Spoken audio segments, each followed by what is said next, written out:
حاب تكون سعيد، حاب تكون إنسان مختلف، أنا أقول لك كيف. في قاعدتين عندنا دينية، والعجيب أن واحدة منها في حديث قدسي، واحدة منها في القرآن الكريم، وتقدر تغير فيها حياتك بالكامل. أنا أقول لك كيف. القاعدة الدينية الأولى اللي في القرآن يقول الله سبحانه وتعالى فيها: وأتوا البيوت من أبوابها. طبعا هذه العلماء استنتجوا منها كثير من الاستنتاجات. من أحد الاستنتاجات هذه اللي ممكن يغير حياتك جاء الإمام الجوزي. طبعا العلماء تكلموا فيها كثير من العلماء، منهم مثال الحسن البصري والإمام الجوزي وابن القيم وكثير منهم. فجاء شكى الإمام ابن القيم، يعني كتب في كتابه أنه جاء شكى لي شخص بغضه لزوجته، يعني والواضح أنه سأله يعني ليش يعني ما تفارقها؟ قال له: لا أستطيع مفارقتها لأسباب، منها كثرت دينها علي، ويعني أني قليل الصبر، قصده ما حد يصبر عليها، وذا يعني اللي هي يعني، ولكنها يعني تكتشف دائما أن بغضي لها بفلتات لساني وكذا. فقال له: يعني غضبك عليها ما ينفعك يعني. ويقصد الإمام أنك أنت إذا أنت يعني نفست غضبك عليها من سوء يعني تسلطها عليك أو شيء، أنك أنت حدين نفسك يوم القيامة وبس. فقال له يعني الحل يعني الإمام قال له أنه أنت الحل أنك ترجع إلى الله سبحانه وتعالى وتستغفر، ففي ذنب سلط الله به يعني زوجتك عليك. وهذا المقصود العجيب يعني من المنتج الاستنتاج اللي استنتجه ابن القيم. والحسن البصري يرمز إلى نفس الكلام بس في رواية أخرى، حتى يوم شكوا له، يعني هو كان في زمن الحجاج بن يوسف الثقفي، فيوم شكوا له قال: إنما سلط عليكم بذنوبكم فلا تقابلوه بالسيف، وإنما قابلوه بالاستغفار إلى الله سبحانه وتعالى. الحاصل يعني أحيانا أنك أنت ذنوبك هي اللي يعني تجيب لك السوء، وهذه قاعدة عجيبة سبحان الله. حتى يحكى عن بعض السلف الصالح شتموا رجل في السوق، فما رد السباب والشتام، أنزل يعني هو الغريب أنه حتى يذكر عنه أنه أنزل خده إلى الأرض، مو للرجل، لا، إلى الله سبحانه وتعالى. قال: اللهم إني أستغفرك للذنب الذي سلطت به هذا علي. فشوفوا العجب يعني سبحان الله. القاعدة الثانية يعني ليش جمعتهم مع بعض في مقطع واحد؟ لجل بالفعل أنها تقدر تغير إذا أنت ركزت. القاعدة الثانية نفس الكلام، تؤدي لنفس النتائج لكنها عجيبة.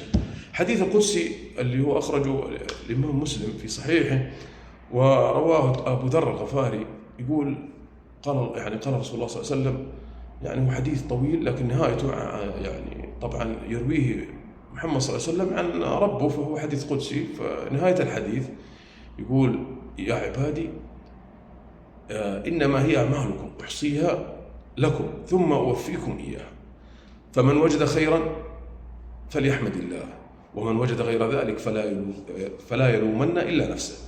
فشوف نفسها ترمز إلى شيء واحد: عملك سعادتك، عملك سوء حياتك وضنكك. فمن يبغى الغنى فليحاول يكثر من الصدقة. هل هو يعني نتاج يعني رسمي كذا انك انت تدفع صدقة لله سبحانه وتعالى لازم يعطيك غنى؟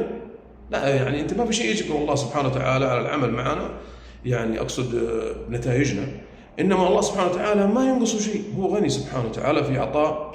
لو اعطى الجن والانس وكل مسألته، الحديث نفسه هذا تراه بدايته كانت اللي هي ايش؟ انه لو الجن والانس في صعيد واحد، يعني معروف الحديث فيما معناه، حتى وصولا لما ذكرت وشاهدت في هذه القاعدة العجيبة. الله سبحانه وتعالى ما ينقص من ملكه شيء إن كان يعطي الناس. لكن العجيب يا إخوان إنه هي عملك، إنما يعني إذا كان سيء في يعني دنياك، اعرف إنك أنت تسلط عليك الأشخاص ويتسلط عليك سوء المعيشة والضنك لذلك يعني تشوف لما يجي بعض يعني المشاهير الكفرة لما يجي يقول مثلا يعني أنا لما يعني أعطي فقير أو يساعد فقير أو مدري وش يسوون جمعية خيرية أو كذا يحس بسعادة. هل تتوقعون هذه السعادة هي يعني كذا مطر نزلت؟ لا، هي نتاج ما فعل. فأنت عملك هو اللي يسعدك. فكثير من اللي يبرون والدينهم لو تجي تسأله تقول له وش اللي يخليك مستمر في هذا البذل الشديد يعني أو المحاولة. يقول لك إني حسيت إنها يعني رجعت علي يعني إيجابا بالسعادة يعني الفضل والبركات في رزقي وفي ذا. فيا إخوان إنه يعني أشوف الناس اللي تتكلم أو بالمشاهير يجي يقول لك تصدق تسعد، ويا أخي هو صح، بس أنت إذا تصدقت وما جاك هل هو خطأ من الله؟ حاشاه سبحانه وتعالى الزلة والخطأ، وحاشاه إنه يعني يحاسب، يعني يحاسب الله سبحانه وتعالى الكل إن أراد، ويعفو عنه يريد يعني سبحانه، ولا يحاسب، يسأل ولا يسأل إلا لمن أراد يعني وأعطاه هذه القدرة ببركة ورحمة منه سبحانه. فالعجيب يا أخوان، عملنا هو انتكاستنا إن كانت سوء، عملنا هو سعادتنا. المقصود إنه حتى الكافر إذا أنفق يأخذ سعادة ويأخذ رضا، فكيف في المؤمن أو المسلم؟